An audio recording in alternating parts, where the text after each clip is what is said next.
مساء الخير، ازيكم عاملين ايه؟ احنا في حلقة جديدة من حلقات البودكاست. الحلقة النهاردة معانا عندنا في مواقف. مواقف النهاردة هنقولها، هنقرا مع بعض النهاردة مواقف. قول في لنا. ناس بعتت لنا مواقف جديدة، يلا بالظبط. نشوف ايه المواقف اللي معانا. طيب، احمد بعت لنا بيقول انا وابن عمي بنحب بعض، وهو احمد. انا شاكه ان احمد اللي بقى. طب اكمل نشوف مين اللي بقى. صبر. انا وابن عمي بنحب بعض. طيب نكمل. يعني في بداية غريبة جدا يا أحمد. هنشك في الموضوع. انت وابن عمك. طيب تعال نشوف. وهو هيعمل عملية دلوقتي، وخايفة يفضحنا. لا اوكي، ده كده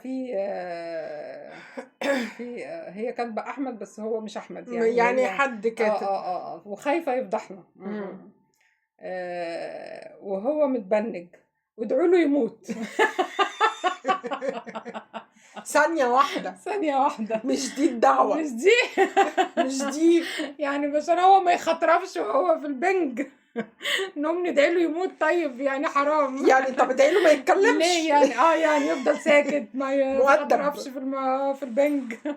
وبعدين من ضمن ابحاثي، عشان بس يعني طالما انا موضوع عندي البنج معلومه عندي أضيف. ابحاثي اضيف بالظبط. نسبه الناس اللي بتتكلم وهي متبنجه دي نسبه صغيره جدا. مش كله يعني في ناس يعني 3 4 5% من الناس، كل الناس اللي بتعمل عمليات بيتكلموا وهم بيفوقوا من البنج. بالظبط. فمش كل الناس. يعني نايمه، يعني مش يعني اغلب الناس اساسي بتبقى نايمه، ما بتبقاش لا، في مرحله ان هم موضوع بقى بيفوقوا الخطرفه والكلام وهو نايم، دي مرحله تانية مش كل الناس ممكن بتوصل لها. ان هو بيبقى نص نايم نص فايق، تمام، وساعات بيتكلم في بدايه الفوقان ده. بالظبط. فاغلب الناس بتسأل على العملية. ايوه، يعني انا عملت ايه دلوقتي؟ انا بقيت كويس؟ انا مش عارف ايه، انا كذا. يعني نسبة كبيرة جدا من الناس اللي اول ما بتفوق باول حاجة بتسأل عليها على العملية اللي هم بيعملوها. ايوه. العملية نجحت؟ طب انا او أنا مثلا كويس؟ لو طب واحدة في حاجة بتولد مثلا بتوجعني؟ البيبي كويس. مش عارف، العملية نجحت، مش عارف ايه، الدكتور فين. يعني الحاجة اللي حاضرة في ذهني دلوقتي ان انا اخر حاجة بعملها ان انا كنت داخل العملية. فلما خرجت اسألهم اطمن انا بقيت كويس ولا بالزبط. لا، العملية كويسة. فالناس في دماغه اخر حاجة اللي انا كنت بعملها قبل ما انام. بالظبط. فكون ان الناس تخرف ده بيبقى أيوة. في دايره قصيره مش جدا. مش انا شفت فيديو من ضمن الفيديوهات، كان في واحده بتستدرك جوزها: احمد انت بتحب مين؟ اعترف يا احمد على طول. دكتور ممكن تبنجه بس هو مش هيعمل عمليه. لا انا عايز استدرجه. انا عايز استدرجه، بس عايز اعرف هو بيعمل ايه من ورايا. مش محتاجه سابت يعمل العمليه وسابت كل حاجه وبدات تساله اسئله، يلا يرد عليها ويعترف بقى ويقول. وفي 90% من الناس لما بعد كده يعني بيفوقوا يسالوا سؤال او يقولوا حاجه وبعدين يناموا تاني. لما بيقوم المره التانية بيفتكر هو قال ايه. يعني مش الناس بتنسى هي قالت ايه. لا هم بيفتكروه بس مش عارفين هو حلم ولا كان حقيقه. تمام. فمش حته ان الناس تخرف وما تفتكرش، او ان الناس تخرف ومش دريانه هي بتقول ايه. دي نسبه قليله جدا من الناس. ايوه. لا، وفي ناس اصلا ما بتبقى زي ما بتقولي، مثلا هو بيبقى عارف ان هو داخل عمليه وخارج، فانا مركز في العمليه، فما بقاش عارف يرد على السؤال اللي انت سالتيه. لو انت سالتي على حاجه بره الموضوع العقل بياخد فتره على ما يرد، مهنج. فهي حتى عماله تقول له انت بتحب حد، فهو بيقول لها ايه مش عارف. يا ما طب بيستعبط او حاجه. مش عارف، انا مهنج. انا مش في المود ده. ممكن يستعبط في حاجه تانية، صح.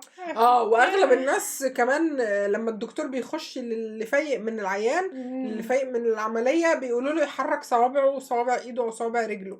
لان النطق والكلام اخر حاجه بترجع تشتغل لما العقل كله بيشتغل. البنج بيروح. فانتي زي ما انتي بتتقلبي وانتي نايمه. تمام. دي حركه سهل ان انتي تعمليها وانتي متخدره. الكلام والردود وان انا ادرك الحاجات الادراك. أيوة. ان انت بتقولي ايه عشان ارد عليكي، دي اخر حاجه، دي مرحله بالظبط. فالدكاتره بيقولوا له امسك ايدي، امسك صباعي، حرك صباع رجلك بس عشان اتاكد انك انت العقل شغال اصلا. فقت بس من البنج. بالظبط. انما حاجات حركيه وادراك دي الحته الاولانيه اللي هو يطمنوا ان هو فاق من البنج، فيمشوا دكتور البنج. خلاص انت احنا كنا رابطينك جنبينا لغايه اما نتاكد ان الراجل ده فاق من البنج. العيان فاق. يطلقوا سراحه بالظبط كده. يلا مش انت خلاص خلاص فاق من البنج. طيب الموقف التاني ده محادثة ما بين اتنين. هو بيقول لها يا بنتي اسمعي مني، انا اعرف محمد اكتر منك، ده صاحبي. هي بتقول له يا ابني انا حبيبته، مستحيل تكون عارف حاجة انا معرفهاش. طيب الخناقة دلوقتي ما بين صاحبه وما بين حبيبته، هو عارف عنه حاجات هي بيقول له انت ما تعرفهاش، وهي بتقول لا انا عارفة عنه حاجات انت ما تعرفهاش. انتوا الاتنين فشارين. ايوه. هو بيقول لها طب تعرفي اسم خطيبته؟ فهي قالت له خطيبته؟ هو خاطب اصلا؟ هي الاول قالت له انا حبيبته. طب انت تعرفي خطيبته؟ انت تعرفي خطيبته؟ في مراحل. انا عارف خطيبته. في مراحل اكبر من كده. انا مش واخده بالك. خطيبته هو خاطب؟ يا نهار اسود. ودي كانت نهايه فرقه عبد الحمولي المصلحه. بالظبط كده، توفت الى رحمه الله. بالظبط. طيب والموقف اللي بعد كده اماني محمد بتقول لنا ايه؟ النهارده وانا بشتري طعميه، الراجل بتاع المطعم كان بيعمل قراطيس الطعميه من دفتر ورق، شكله كده بتاع حد كان عامل بحث او رساله دكتوراه. يا نهار ابيض. وبعد ما خلصت فطار بقرأ الورقة، لقيت مكتوب فيها وبهذا البحث العظيم ستدخل مصر عالم الدول المتقدمة وستنافس القوى العظمى وستكون واحدة من أهم وأغنى دول العالم. كل ده في ورقة الطعمية. حصل ايه بعد كده؟ ولكن أرجو الاحتفاظ بمضمون الرسالة بمعرفة جهة سيادية وسرعة تنفيذه لضمان عدم تسريبه وحفاظ على سرية هذا البحث العظيم. الطعمية عرفت الموضوع كله. الطعمية عرفت البحث كله. ازاي بهذا البحث مصر هتوصل لكل الحاجات الجامدة اللي انت قلتها دي؟ تكون مصر اهم واغنى الدول واحنا هنخليه في سرية علشان مش هنقول لحد بس هي مصر لحد ما ننفذ. لحد ما ننفذ. قال له ما تخافش يا جدع على السرية في بير. السرية في طاسة الآلية. في الطاسة بالظبط. السرية ده كده ايوه ده اللوجو بقى، هنحط ده السرية في طاسة الآلية. لاين عنوان الحلقة السرية في طاسة الآلية. هي دي. ركز بعد كده في بالظبط وانت بتشتري. طيب فين ايام ما كنا بنلف الطعمية في الجرنان عادي يعني زي ما ونقرا الخبر بتاع بقينا بنلف الطعمية في رسالة الماجستير دلوقتي. في الرسالة. يا لهوي. بيقول له ايه برضو ده حوار ما بين اتنين. بيقول له يعني انا بحبها ومخلص ليها، وهي تختار اللي ما بيحبهاش او بيوهمها انه بيحبها. ليه احب واحدة ما بتحبنيش؟ ليه ارضى بنمرة 2؟ كريستال عملت لك سمتين.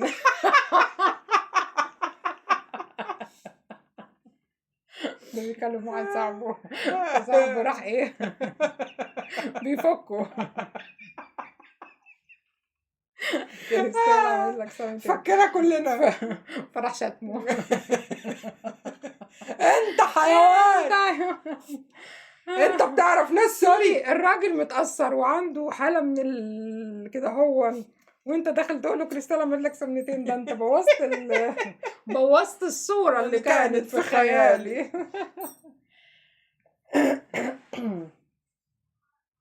تمام. طيب الموقف اللي بعد كده بيقول لنا ايه؟ ده احمد كمال. انا كان ليا صاحب عمره ما طلع من جيبه جنيه. يا لهوي. ويوم ما قلنا نعمل معاه حوار يشتري موبايل، اشترى موبايل ب300 جنيه وهو تمنه اصلا 5000. ده اشترى ازاي؟ المهم بسرعة وافق. طيب اوكي. انتوا قلتوا له هو الموبايل ب5000 وانت تشتريه ب300 جنيه، فهو طبعا لانه هو فرصة بالنسبة له. فبسرعة وافق. خدنا منه 300 جنيه، جبنا بيهم اكل وعزمناه عليه. المهم بيقول لي هو خالد اتأخر ليه؟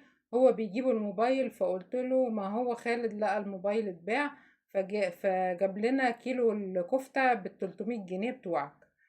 اقسم لكم بالله وقع اغمى عليه ساعة وما فاقش غير لما قلت له هندي لك 300 بدلهم. يا لهوي.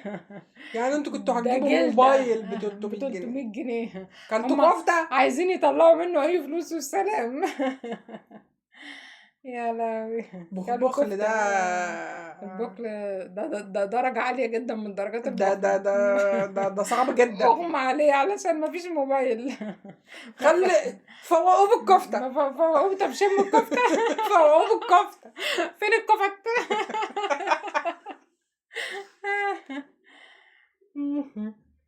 طيب الموقف اللي بعده بيقول لنا ايه؟ اسماء عصام بتقول لنا في بنت جارتنا بشوفها في الاسانسير على طول، مرة تسلم عليا ومرة لأ، وبقالنا سنتين على الحال ده. فجأة النهاردة دخلت الاسانسير لقيت في منها 2.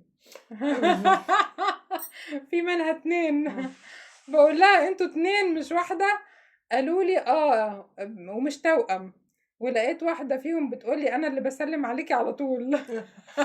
عشان تعرفينا من بعض. في واحدة بتسلم وواحدة ما كانتش بتسلم، هي كانت فاكراهم واحدة بس كل ساعة بحال. دي مجنونة دي. امبارح كانت بتسلم عليا والنهارده ما بتسلمش. البنت دي مجنونة. مش ممكن. سهر بقى بعتلنا بتقول لنا الموقف اللي حصل معاها. بتقول لنا عنوان الموقف بتقول لك ايه؟ يقبرني الظلم المصري. طب يا ستي الف شكر. يا ستي الف شكر. شكرا يا سيدي. شكرا. صبايا بتقول لي صبايا عن جد الظلم المصري طلع كتير حنون وبيدلل وكتير مهضوم. ليش دايما بتظلموهم؟ معلش ثانية واحدة، مين ده اللي بتتكلمي عنه؟ مين الزلمة اللي انت قابلتيه ده؟ ده واحد اسمه زلمة عندنا ده خالص مش عندنا. في بنت بقى ردت عليها ميمو بتقول لها هيقبرك بس مش دلوقتي. هيقبرك بس مش دلوقتي. انت مش واخده بالك. بتقولي هيقبرني الزلمه هيقبرك بس مش دلوقتي. هو عايز حاجه يعني لما ياخد الحاجه هيقبرك على طول. هو دلوقتي بس حنون وبيدلل عشان عايز حاجه. وبعدين هتعرفي بقى. تمام. الموقف اللي بعد كده معانا احمد كمال بيقول ايه؟ بيقول الموقف سبتوا بعض ليه؟ فبيقول له يا عم فضلت ساعتين، فضلت ساعتين قدامي تبوس الكلب بتاعها من بقه، ولما جت تشرب ميه لقيتها بتسألني انهي فيهم كوبايتك. ما هي بتعمل كده علشان ما انت ما تشربش وراها مطرح بق الكلب، يعني انت مش واخد بالك. يعني احتمال هي عايزه تحميك. عايزه تحميك من بق الكلب. حاجات في حاجات متطايره في الحاجات. يعني هي برضو هي والكلب مع بعض وانت على جنب. خد جنب مع نفسك عشان بعدين ده هي مربياه ومنضفاه، هي عارفه انما هي عارفه انت ايه. انت ما حدش عارف بقى. بلاش احراج. صح ولا يعني ده هي منضفاه لسه منضفاه بتحميه وبتاكله وبتغسله اسنانه، فهي عارفاه عدت على كله. انما ما تعرفكش انت بقى. مش نبقى صراحه مع بعض ما احرجكش. قصف جماد. عملت واحد سكرو. هي عارفه الكلب هي عارفاه منضفاه ومحمياه وملبساه وكله خلاص تبوسوا براحتها. انت مش عارفينك صح ولا ايه؟ يعني ما تسالش بعد كده. سؤال يطرح بلح عشان نبقى فاهمين، يعني سؤال يطرح نفسه، مش هنقدر ان احنا ودي اخر موقف معانا في المواقف النهارده. يا رب مواقفنا تكون بتعجبكم. نقول لهم بقى ما تنسوش تعملوا لنا اللايك والسبسكرايب، وما تنسوش تفعلوا زر الجرس ونشوفوا كل جديد، وحطوا ايموجي بوبي في الكومنتات. الكلب اللي كان بيبوسه من بقه بالظبط. حط لنا ايموجي كلب تحت. اللذيذ يقعد مع اللذيذ. ايوه فحطوا ايموجي كلب في لو لقيتوا الكلب اللي بيقعد يتهز ده حطوه لنا، انا اي حاجه يعني. بس كده. نشوفكم في حلقه جديده. باي باي.